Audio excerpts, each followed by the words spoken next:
CXO Community. Bueno, arrancamos. Sí. Parate así, sacando pecho. ¿Vos sos de Aries? No. Ok. Yo sí. Bueno, seguimos. Inés es una excelente psicóloga, ¿sí?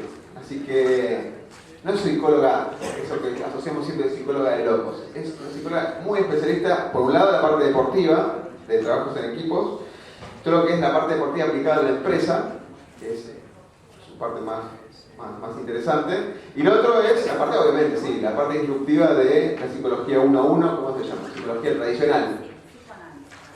Bien. Psicoanálisis, pero no es de locos, no es de locos, como dicen mucho. Esto es para sinergiar y producir un mejor. Sí. Todo tuyo. Hola. Y ahora podemos ir respondiendo al tema. Buen día. Bueno, ahora tengo este tema, voy a estar condicionada por la cuestión de las manos, pero la verdad que me gustó mucho las dos exposiciones previas y voy a aprovechar para ir articulándolo, porque acá Oscar, vamos a tirarle flores a Oscar también, que es un maestro en el arte de coordinar todas las ponencias. La verdad, un aplauso.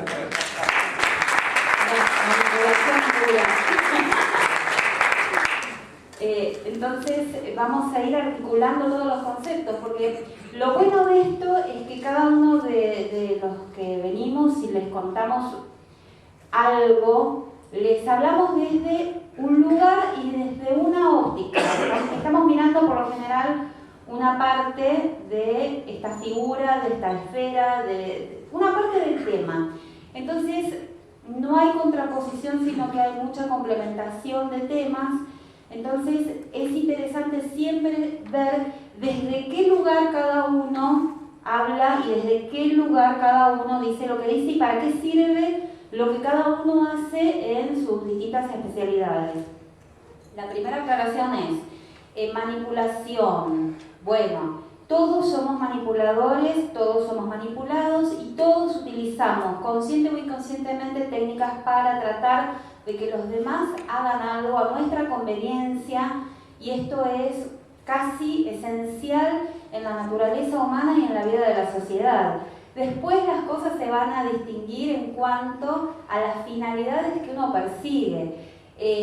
Como poníamos de ejemplo a Steve Jobs, un gran manipulador, la verdad que la gente que trabajó con él lo padeció y nadie duda que ha sido el líder absoluto, que cambió el mundo, ha sido uno de estos locos que cambió el mundo, pero quienes trabajaron con él no siempre fueron felices, ni siempre estuvieron contentos con él. Y la mayor parte de la gente realmente lo criticaba muchísimo y lo padecía y hablaba de su campo de distorsión de la realidad y de esta forma que mencionaba Oscar de presentar como perfectamente lógico y posible cosas que eran realmente imposibles hasta que él decidió que iban a dejar de ser imposibles. Entonces, el tema de la manipulación, salvo que caigamos en el terreno de lo patológico, porque también tenemos los manipuladores que ya entran dentro de una estructura psicótica o perversa o claramente antisocial,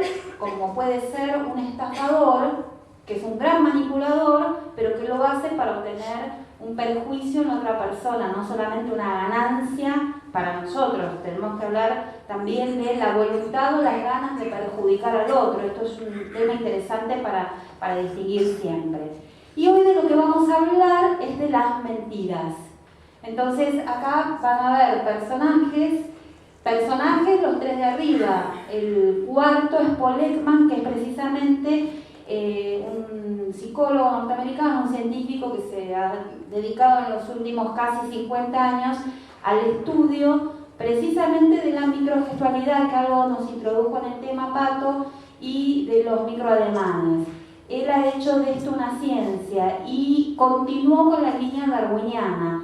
Darwin fue el primero que sostuvo que hay gestos que son absolutamente universales, de la misma forma que hay otros que no, pero que hay representaciones o gestos que representan o que nos indican emociones que son universales a lo largo de la historia, a lo largo de las culturas, de la misma forma que hay otros que son absolutamente particulares.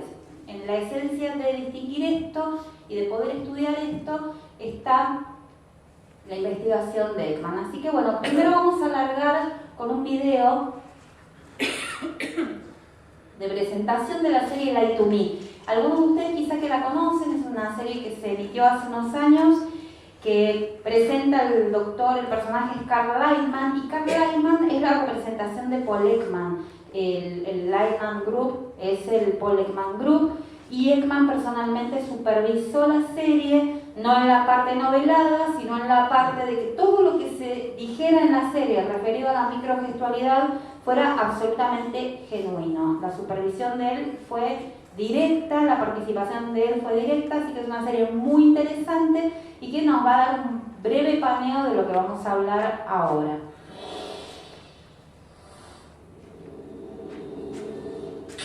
Statistically speaking, average person tells 3 lies per 10 minutes conversation. 43 muscles combined to produce a possibility of 10,000 expressions. When you accuse a suspect of the act of surprise, is there a way to tell if it's real or if he's just trying to look innocent? Now that's real surprise. If your suspect is surprised for more than a second, he's faking. He's lying. It's human nature. The truth is written on all our faces. 6 years ago, Dr. Lightning left the deception detection program he founded for the Defense Department. Together we started a private firm that works with police, corporations, and almost every federal agency. We'd like you to come work for us. Do you ever have any specialized deception training? I've dated a lot of men. I would like to sleep with you. She's harmless. Just always speaks the truth about what's on his mind. What do you call it again? Radical honesty. You always tell the truth? Always. How good are you in bed? Normal people think that's a good thing. You saying I'm not normal? Are you trying to have sex with my daughter tonight? I don't care. Good. Stop trying. You think I'm naive just because I don't share your twisted view of the world? Truth or happiness, never both.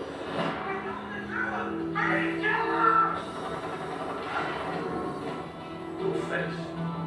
It shows in your face. Jim Roth. I'm not easily fooled. I know.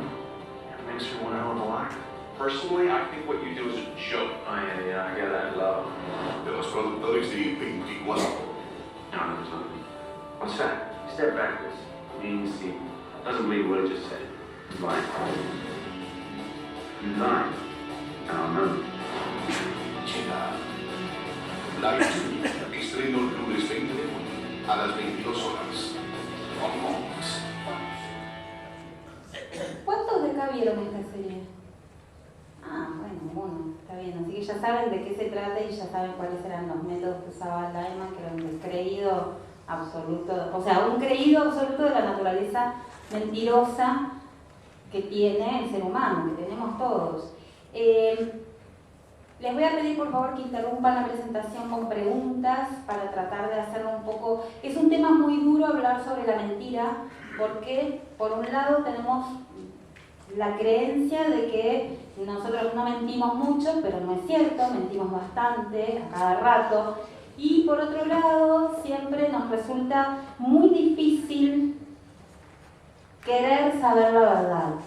Todos se interesan muchísimo en cómo descubro la mentira y pocos tienen realmente interés en saber cuándo nos están mintiendo, especialmente en el ámbito de las relaciones personales, en el ámbito de las relaciones emocionales, vinculares, amorosas. Ahí nadie o pocos realmente tienen ganas de descubrir las verdades. ¿Qué es la verdad? Perdón, ya empecé a hacer lío. Vamos a ir para atrás. ¿Qué es la verdad? Ahí les puse una definición del diccionario de la Real Academia. Vamos a encontrar muchos tipos de acepciones, algunas se trataron acá, algunos se dijo, adecuación de los hechos con la verdad o con la realidad objetiva que vemos en el mundo.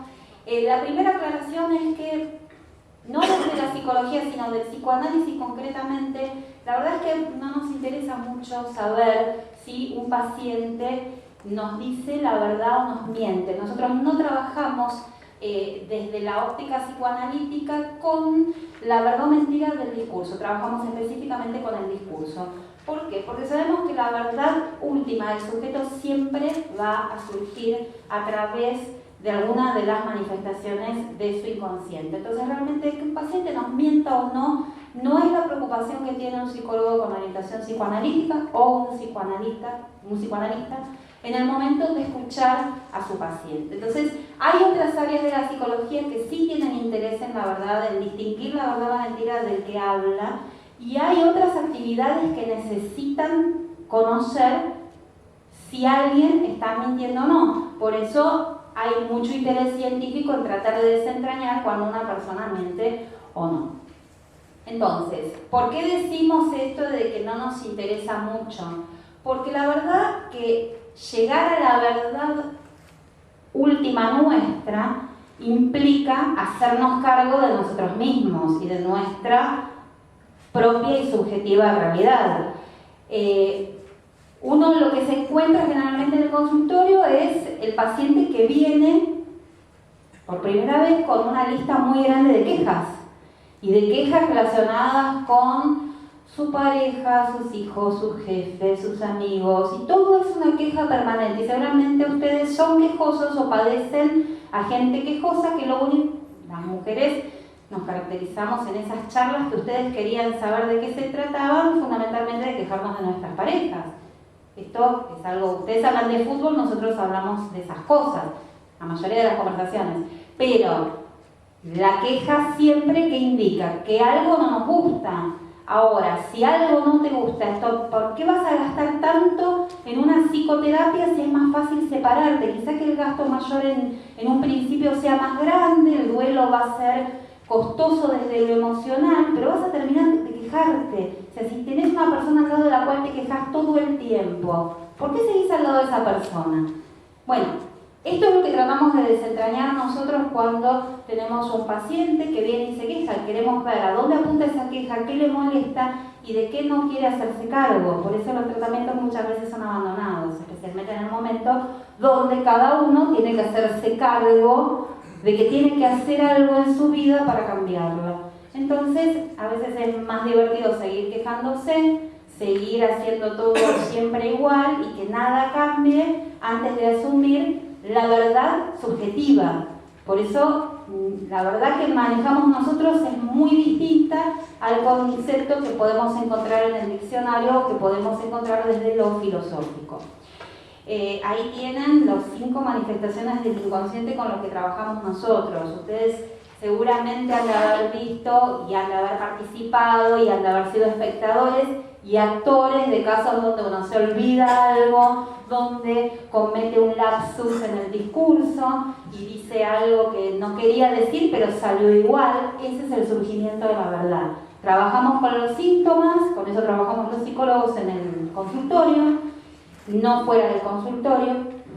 Trabajamos con los sueños y con interpretación de los sueños, que es una vía regia para llegar a eso que nos está queriendo decir ese diablito parado en uno de los lados de nuestros hombros para decirnos quiero esto, quiero esto, quiero esto. Del otro lado tenemos una estructura que nos dice no debes, no deberías, no tenés que hacer esto. En el medio estamos nosotros con nuestra conciencia, pero se va a encargar siempre de alguna forma de plantearnos y decirnos cuál es nuestra verdad. Por eso es tan fácil mentir con las palabras y tan difícil mentir con nuestro cuerpo y con nuestras expresiones faciales y con nuestras microexpresiones. ¿Por qué? Porque no están gobernadas por nuestra voluntad. Como no están gobernadas por nuestra voluntad, las emociones, sobre las cuales ya habló Pato anteriormente, las emociones requieren un gran entrenamiento para poder controlarlas. Muchas veces cuando no se puede ocultar una emoción es más fácil fingir una emoción distinta, atribuirla a otras causas. Bueno, toda una serie de procedimientos que los mentirosos conocen muy bien y los grandes manipuladores también, para disimular o para ocultar la verdad. Pero la verdad siempre surge en nosotros, porque nuestros cuerpos hablan más que nuestras palabras. en esto tiene que ver lo que decía Oscar. Realmente, si nosotros chateamos con una persona, estamos leyendo nada más, y si bien se puede hacer un análisis, ahí la doctora Gillian de la serie hace análisis lingüístico a partir de las palabras utilizadas.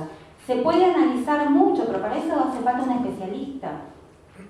Cuando nosotros leemos un texto que recibimos, automáticamente nuestro cerebro le adjudica una entonación de voz y le adjudica un tono y un color a lo que nos están diciendo, y hasta le adjudica una emoción proveniente de quien nos manda el mensaje. Cuando nosotros conocemos a la persona que nos manda el mensaje, podemos llegar a tener un porcentaje mayor de éxito al adjudicar estas señales. Pero, a ver, si yo recibo un mensaje de texto de alguno de mis hijos, es mucho más fácil que acierte mucha mayor cantidad de veces en la situación de decir algo le pasa. ¿Por qué? Porque lo conozco, porque sé las palabras que usa y por señales prácticamente imperceptibles lo puedo detectar. Ahora, si me manda un mensaje a una persona que conozco poco, el acierto va a ser muy distinto. Y yo además puedo adjudicarle a esa persona una intencionalidad que no tuvo, no de acuerdo a la intencionalidad del otro, sino de lo que me está pasando a mí mismo. Por eso la comunicación con medios únicamente visuales, como es a través de pantallas, a través de mensajes de texto, de chat, de WhatsApp, todo eso, es tan dificultosa y tan proclive a generarnos mucha cantidad de ruido en esa comunicación y de errores, pero garrafales. Yo hago una columna en un programa de radio donde se hacen consultas de tipo emocional y sentimental, y una de las consultas favoritas de los oyentes en los últimos tiempos es si se puede realmente construir una relación de pareja, una relación amorosa a través de las redes sociales, a través del chat, y no. Es un buen complemento para quienes se conocen, pero cuando una persona tiene un diálogo por chat mucho tiempo con otro, ya creó un personaje en su cabeza. Y cuando lo conozca personalmente, quizás le encante, le guste, se apasione, y nazca el amor y todo lo demás que nos enseñó Hollywood, pero va a tener que juntar ese personaje que inventó en su cabeza, que le atribuyó un montón de cosas, con esa persona de carne y hueso que tiene delante. Si bien es cierto que cuando uno conoce a alguien y le gusta, también lo idealiza, la verdad que la posibilidad de confundirse y de no conocer realmente al otro cuando hay una etapa previa a través de las redes sociales es mayor. Potencia, digamos. Totalmente, porque la verdad que uno tiende siempre automáticamente el cerebro, por esta cuestión gestáltica que hablaban antes, de que uno trata de ver, automáticamente el cerebro está programado para ver formas completas. Si ustedes ven, sí. No, quería comentar que estando el ejemplo anterior como yo lo relaciono mucho con el hábito. Y el hábito que está arraigado en nosotros desde nuestros círculos más cercanos, ¿no? De la familia, de chico, del colegio, ¿no? ¿Qué hábitos tenemos? Si algunos hábitos nos hacen bien y otros hábitos claramente nos hacen mal y tendríamos que dejarlos, digamos, ¿no? Como el hábito de la queja. El hábito de la queja, yo veo que son como, escuchando gente y a mí mismo, me quejo de que se quejen, digamos, por ejemplo, ¿no? Entonces ya me estoy quejando yo también.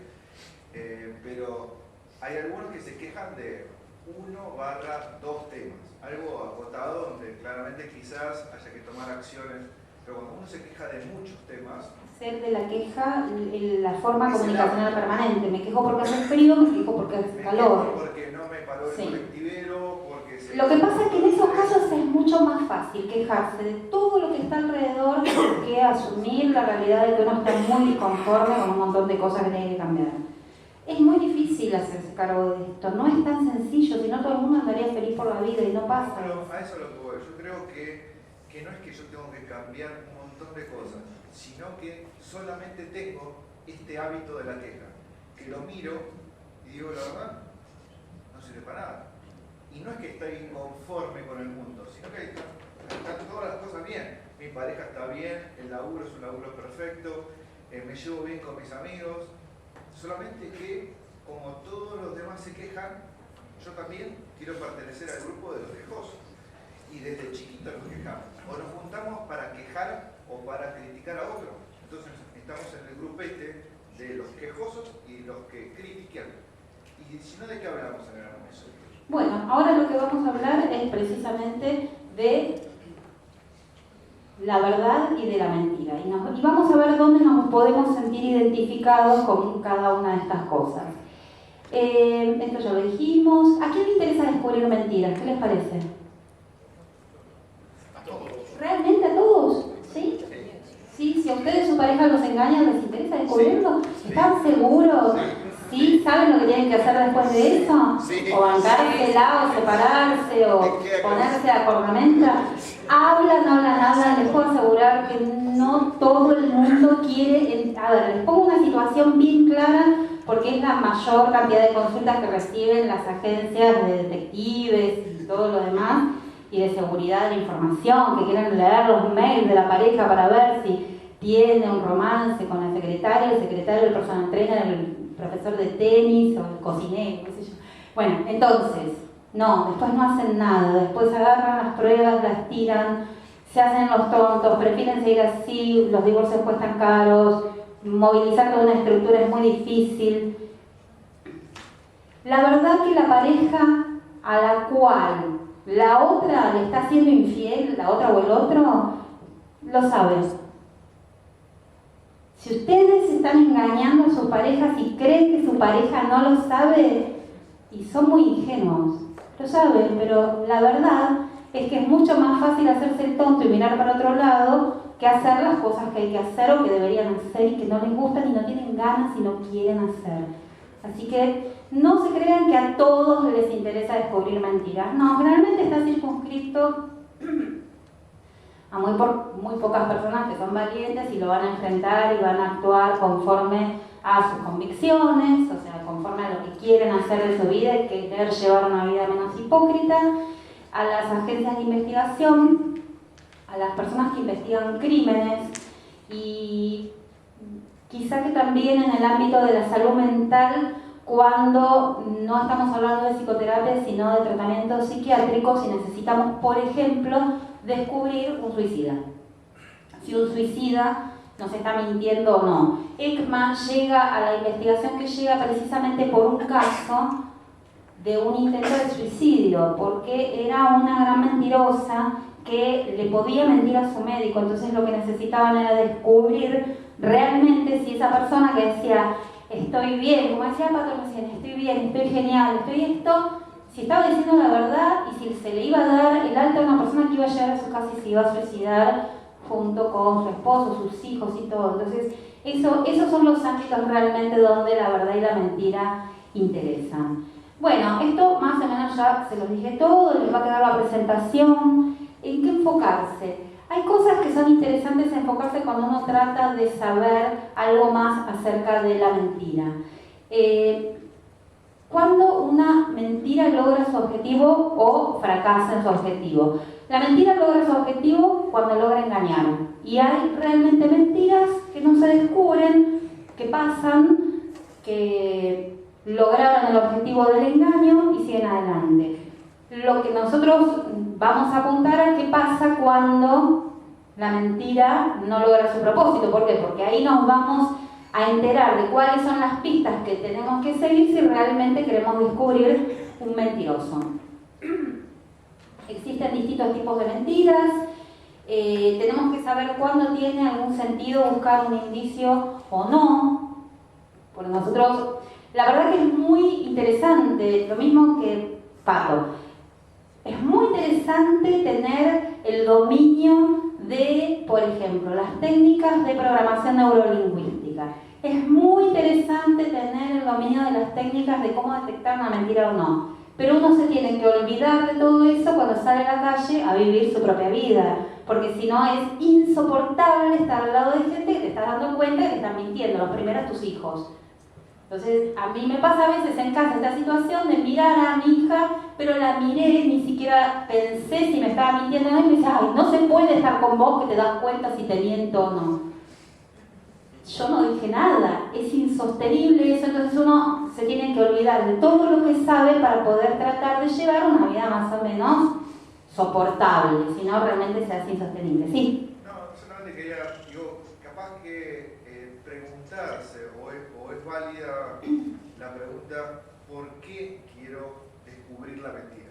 Claro, esta es la pregunta central realmente, porque para descubrir una mentira me tengo que ir al paso siguiente, ¿y qué voy a hacer con esto? Esto es como cuando les digo uno, ¿qué hace cuando se tiene que hacer cargo? Bueno, está bien, yo voy, hago terapia, me doy cuenta que mi disconformidad pasa porque me estoy todo el día quejándome de mi pareja o de mis hijos, y la verdad que lo que yo llego a descubrir es que no los soporto más, que a mis hijos no los aguanto, ¿y qué hago con eso? Bueno, hay muchos caminos, no está solamente el de terminar con todo y irse a vivir a Jamaica. Hay otros caminos, uno puede resignificar, puede intentar un montón de cosas. De eso nos encargamos los que nos dedicamos a esta profesión. Pero el tema es ese, realmente preguntarse, ¿quiero saber esto realmente o no? Por eso les digo que no es tan cierto de que todos queremos saber cuando nos mienten. A veces tenemos muchas ganas de que nos mienten y de creernos las mentiras que nos están contando, ¿eh? Y si no, ustedes, a ver, los señores de acá alguna vez acompañan a sus esposas o novias o amantes o lo que sea a comprar ropa y les preguntan, ¿cómo me queda?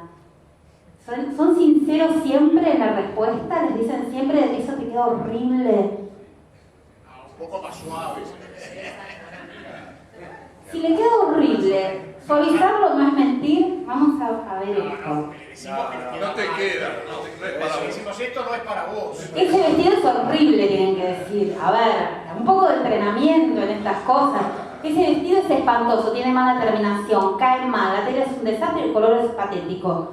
A ver, esa es la forma de manipular, dirigiendo las cosas a otro objetivo. Estamos hablando de ese tipo de mentiras, es lo mismo cuando ahora vamos a hablar la de madre tipo... le hace un plato y dice está rico, y sí, está rico, y quién sabe no, pero no estamos hablando, pienso, de ese es el tipo de mentiras que me gusta. Eso. Bueno, ahora vamos a ver cómo hacemos para distinguir este tipo de mentiras. Hay tipos de mentiras distintas, hay tipos de mentirosos distintos y hay tipos de víctimas distintas. Entonces todas estas cosas hay que tenerlas en cuenta en el momento de plantearnos qué hacemos con la mentira. Realmente es importante saber cuándo estamos delante de un mentiroso, cuando el peligro puesto en juego en la situación es verdaderamente muy grande. Si tenemos, a ver, vamos a presentar una serie bien de películas norteamericanas. Aeropuerto, una persona que da señales, así comienza el capítulo primero de Lie to Me Más. Persona que da señales de que puede ser una persona peligrosa que está por subir a un avión, y realmente es importante saber si esa persona está mintiendo o no, y cualquier señal que sea detectada por un experto lo va a alarmar, y ahí se justifica tratar de saber si realmente estamos delante de una persona que está muy nerviosa por alguna otra razón, o si es una persona que puede ser peligrosa para todo ese vuelo. O sea, hay situaciones extremas donde realmente es importante conocer si una persona nos está engañando o no. Mentir es una característica esencial y absolutamente necesaria en la vida. Es más, les cuento algo, si nosotros nos trae una consulta un niño de determinada edad que no miente, nos llama mucho la atención y pensamos en algún tipo de problemática, porque uno necesita aprender a mentir y fundamentalmente necesita poder aprender a mentirle a los padres. Entonces la mentira no es algo ni bueno ni malo, sino que hay que ver en qué momento se utiliza y en qué momento realmente surge. También hay verdades muy dolorosas, esto es cierto, pero ahí también hay que entran a tallar otras cuestiones que tienen que ver con los valores y no específicamente con lo psicológico. Hay mentiras que son muy pocas, que son altruistas, como decirle a la madre que la comida está riquísima, porque si no, no nos van a seguir cocinando. Y el tema es esto. Hay dos cuestiones que hay que tener bien en cuenta. Que el mentiroso no siempre tiene que dar por cierto que la víctima tiene ganas de ser engañada. Volvamos al caso de la mujer que engaña al marido, para no ponerlo siempre al revés y no parecer sexista. La mujer que engaña al marido no tiene que dar por sentado que el marido tiene ganas realmente de que le sigan mintiendo. Porque esto puede ser cierto, pero puede no ser cierto. Entonces, a ver, si esa esposa deja un tendal de pruebas delante de su marido para que las vea y por fin la descubra, y no lo hace, bueno, podemos pensar que ese hombre quería que lo engañaran. Ahora, no siempre es así. Entonces, el que miente no siempre tiene que descansar en la creencia de que el otro tenía ganas de que le mintieran. Volviendo al ejemplo banal del vestido, no siempre alguien tiene ganas de que le mientan con respecto de si un vestido queda bien o no. Es mejor decir que el vestido es feo, pero no decir necesariamente una mentira y que después su pareja salga a la calle vestida inadecuadamente. Entonces, no den por... Estos son ejemplos realmente muy tontos, pero son ejemplos de todos los días que nos permiten pensar un poco cómo es este tema de hasta dónde realmente el otro quiere que le mienta o no, y quiere que lo engañe o no, o es cómplice en el engaño. Y además, quien se crea un verdadero cazador de mentiras o descubridor de mentiras, sepa que no tiene derecho a exponer la verdad o toda la verdad siempre, porque puede causar un daño terrible y puede encontrarse con que del otro lado nadie tenía ganas de enterarse de cómo eran las cosas. A ver, este es el caso de Papá Noel, los Reyes Magos, etc. ¿Le mentimos a nuestros hijos diciéndole o convenciéndolos sobre la creencia de estos personajes? ¿Técnicamente es una mentira? Sí, técnicamente es una mentira. Ahora, ¿les parece realmente una mentira muy dañina? No, realmente para la psiquis de un niño es muchísimo peor que a destiempo le digan, no, mira, Papá Noel no existe, somos nosotros, le ponemos los regalitos.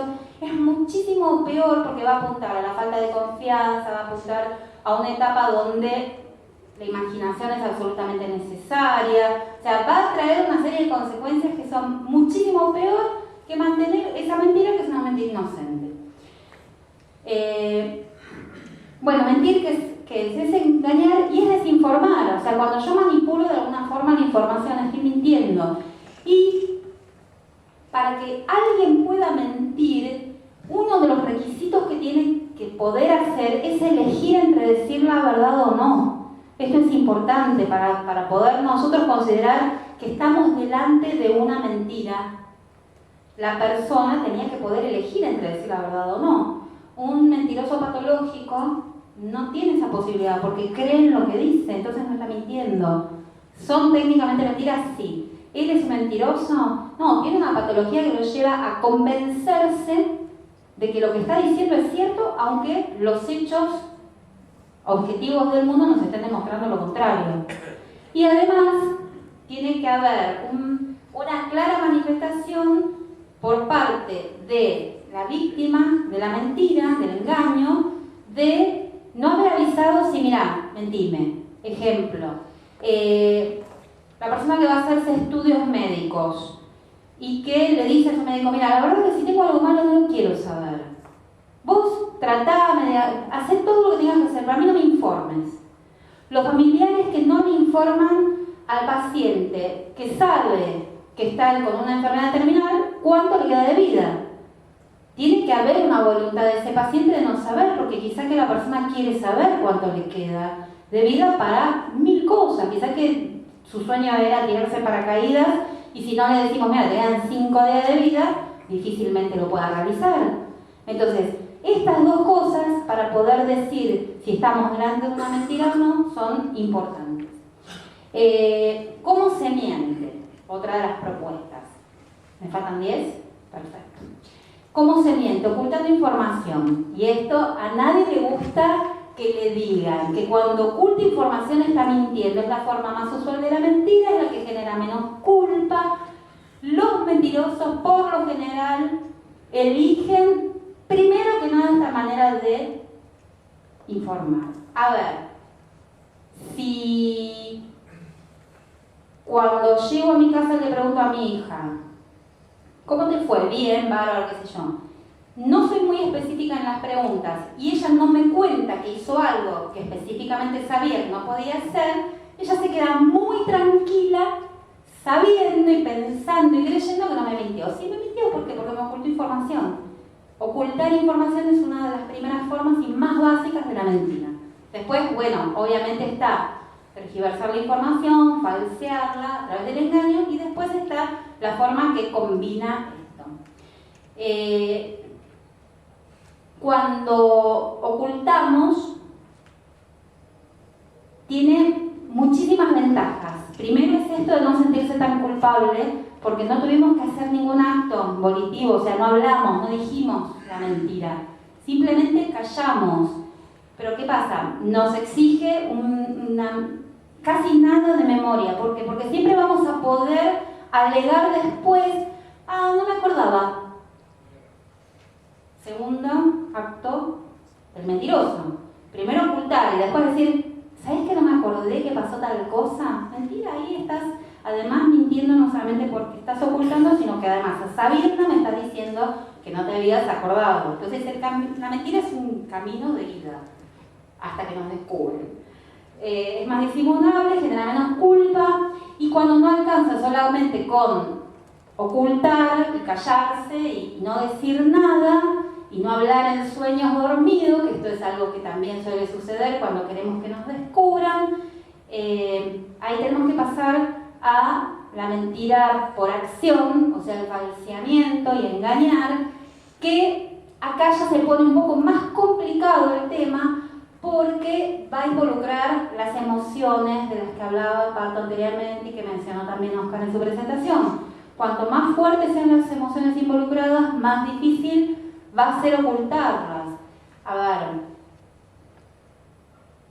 personaje X habla por teléfono con su amante, para no poner si es hombre o si es mujer, la pareja lo descubre y no puede callar, porque dicen, ¿con quién estás hablando? La pregunta es re concreta.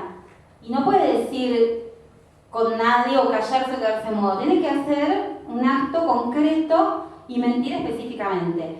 Ahí van a pasar algunas cosas que tienen que ver con cómo maneja la situación de el miedo a que sea descubierta la verdad, el terror que le implica las consecuencias, toda esta carga química en el cuerpo de una persona no se puede regular simplemente con la voluntad. Entonces ahí es donde una persona experta o inexperta puede descubrir la mentira. ¿Por qué? Porque va a caer en lo que Pato señalaba, que es la contradicción. O sea, cuando uno está viendo algo, pero hay un ruido que le genera que nuestro cerebro inconscientemente, porque tiene una forma de actuar consciente, una forma de actuar automática, nuestro cerebro está detectando pautas de conducta que son contradictorias con lo que nos están diciendo.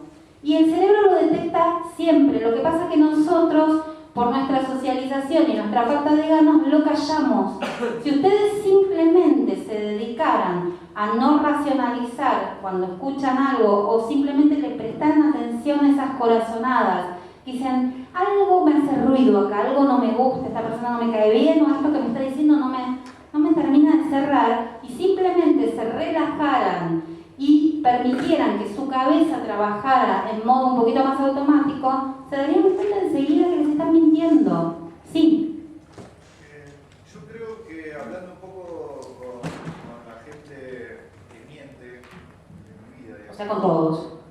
bueno, en lo que hemos hablado puntualmente de este tema de la mentira o del ocultamiento en sus variaciones, son personas que no la pasan bien.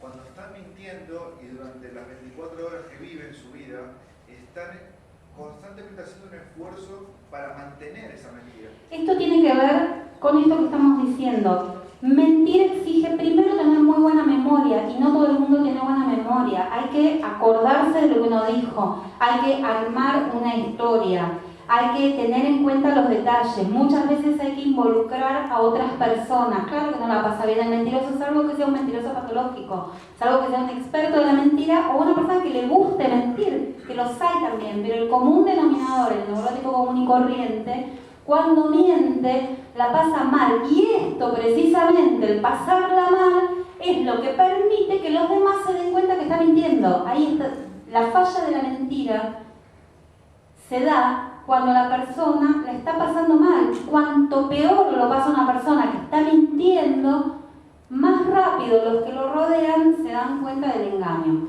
Hay algo que, bueno, estas son tips que les doy a los que quieren mentir o a los que quieren descubrir las mentiras para que sepan qué hacer. Simular una emoción distinta. Si tienen miedo, quizá que es más fácil simular sorpresa.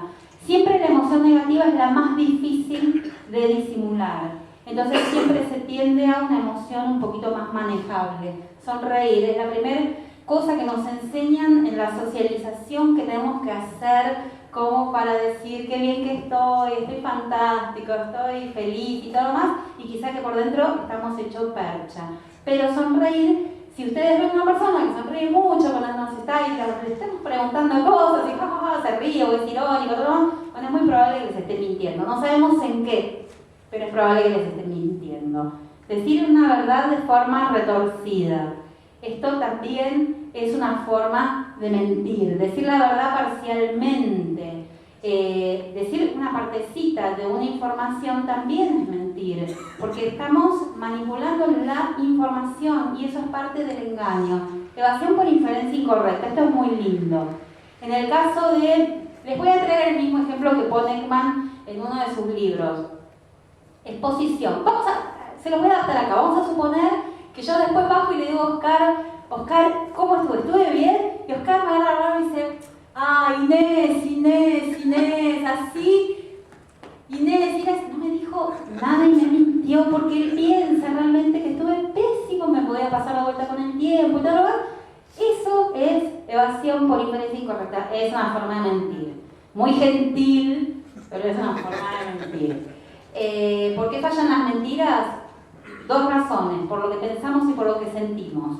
Por lo que pensamos, porque tenemos que hacer toda esa construcción que les decía antes, y por lo que sentimos, por la cuestión de las emociones, sobre las que ya nos hablaron mucho.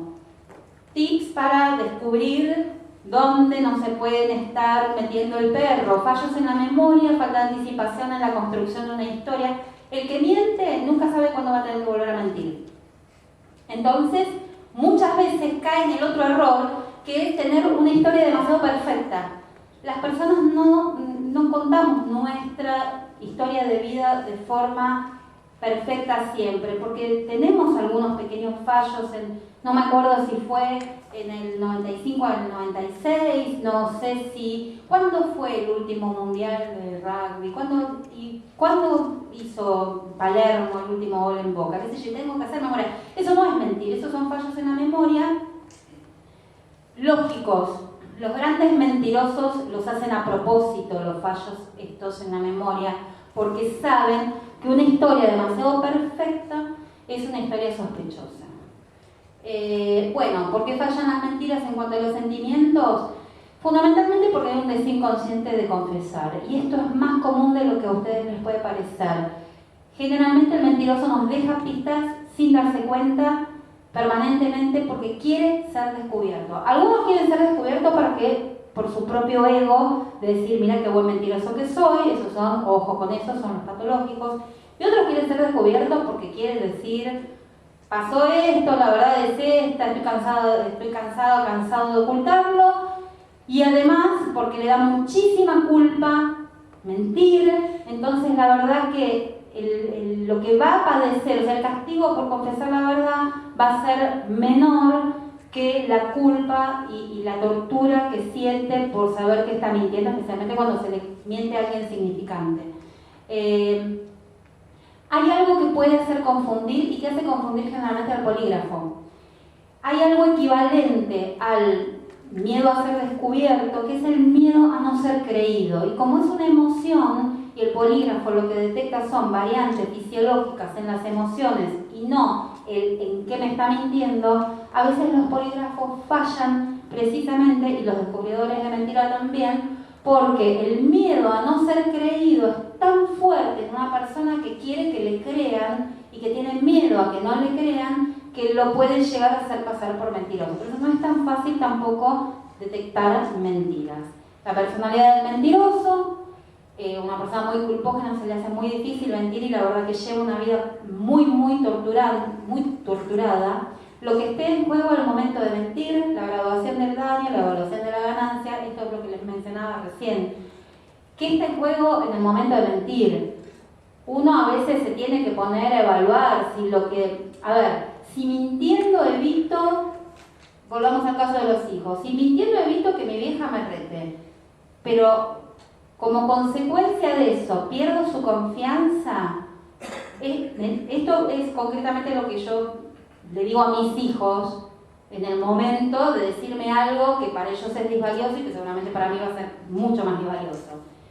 Si en el momento de embaucarme vos lográs salir, ir a bailar o lo que sea, está bien, tuviste tu ganancia y todo lo demás, pero si después lo que viene es la pérdida de la confianza, que va a perdurar muchísimo en el tiempo y que va a ponerme a mí sobre alerta de que vos tal vez te has transformado en una persona con mucha facilidad de mentirme y me va a alertar de que tengo que estar más tiempo encima tuyo para evitar caer nuevamente en el engaño, la verdad que no vale la pena. Entonces, realmente en el 99% de los casos es mejor decir la verdad que mentir, porque el costo emocional que tiene la mentira es muy alto.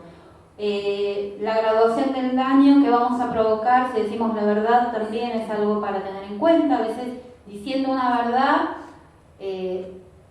podemos generar un daño del cual nosotros no estamos dispuestos a hacernos responsables, y la evaluación de la ganancia tiene que ver con lo que le dije recién. Todo el mundo miente, nadie queda afuera, todos mentimos en algún momento. El que diga yo no miento tiene una enfermedad en el lóbulo frontal que le hace decir permanentemente la verdad, y es una falla en su humanidad que diga permanentemente la verdad, porque no es acorde a la naturaleza humana. Y les voy a pasar, mejor dicho, Oscar va a pasar un video sobre qué puede suceder cuando alguien está compelido a decir permanentemente la verdad. Esta manga de mentiroso le manda.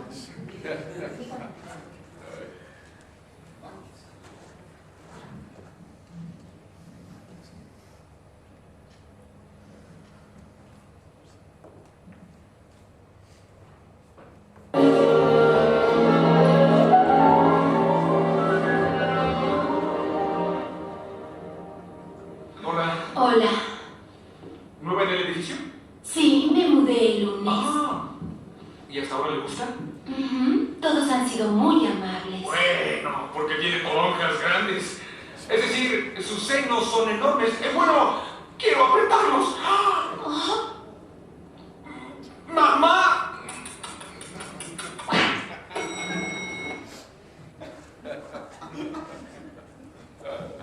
Bueno, no es más que el pasaje de una película, no es ni bueno ni malo, les puede gustar o no, pero esto es más o menos lo que pasa con las personas que tienen que permanentemente dar rienda suelta a su voluntad de decir la verdad. A veces es mejor callarse para evitar un golpe, otras veces no, y otras veces sin llegar a lo que dijo Macri ayer, se pueden decir cosas un poco más agradables. Bueno, espero que les haya gustado. Cualquier cosa tienen los datos de contacto en la presentación.